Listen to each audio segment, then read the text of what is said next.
Prince Harry and Meghan Markle have criticised the UK and world governments over COVID vaccines. The Duke and Duchess of Sussex, who stepped down from their active roles in the royal family in 2020, have signed an open letter from the People's Vaccine. The coalition demands coronavirus vaccines, treatments and tests be freely available to everyone, everywhere. A letter from the People's Vaccine was released on Friday afternoon, calling for an end to vaccine monopolies from Western countries.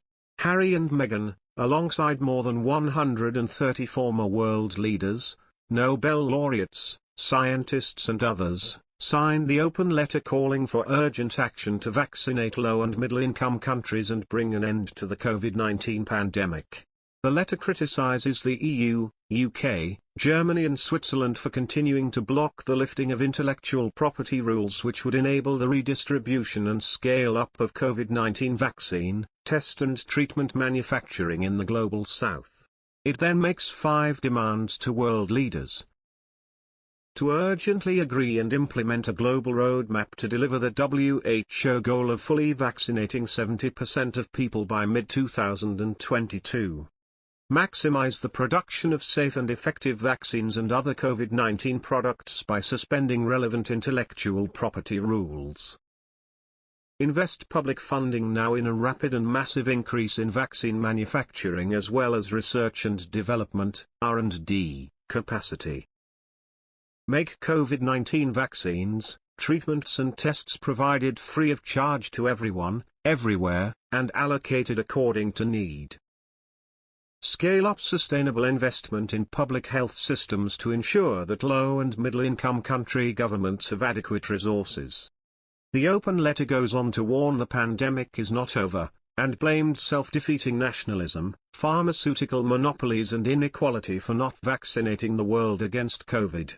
It then added, the transfer of largely publicly funded vaccine technology and know-how from pharmaceutical corporations would fast-track production to a matter of months.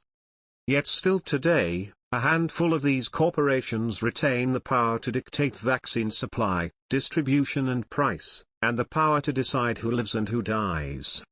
The UK has vowed to donate 100 million coronavirus vaccine doses within the next year to low-income countries as part of at least 1 billion doses due from the G7.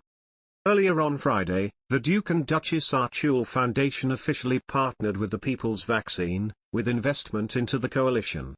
In a statement, the People's Vaccine said, "We are proud to welcome Archewell Foundation to the alliance and appreciate their support, alongside Prince Harry and Meghan, the Duke and Duchess of Sussex. We will work together to end vaccine inequity and ensure COVID-19 vaccines, treatments plus tests are available to everyone." They added Archewell's support will go toward the alliance's ongoing campaigns and efforts to secure fair vaccine access for low- and middle-income countries. Earlier on Friday, the Duke and Duchess Archewell Foundation officially partnered with the People's Vaccine, with investment into the coalition. In October 2021, Harry and Meghan joined the World Health Organization, WHO, and Save the Children in appealing to G20 leaders to honor promises to send COVID-19 vaccines to low-income countries. In a 2-page letter, the Duke and Duchess called for the world's wealthiest countries to accelerate long-promised donations and break the hold pharmaceutical companies have over access to vaccines. The letter, also signed by other leading health charities, said, "Every discarded dose of a COVID-19 vaccine, when there are the mechanisms to donate them, should outrage us all. Each dose represents a real person, a mother, father, daughter, or son, who could have been protected." Harry was also filmed speaking in at Global Citizen Live New York in September, saying, "Many of these vaccines were publicly funded, they are your vaccines, you paid for them."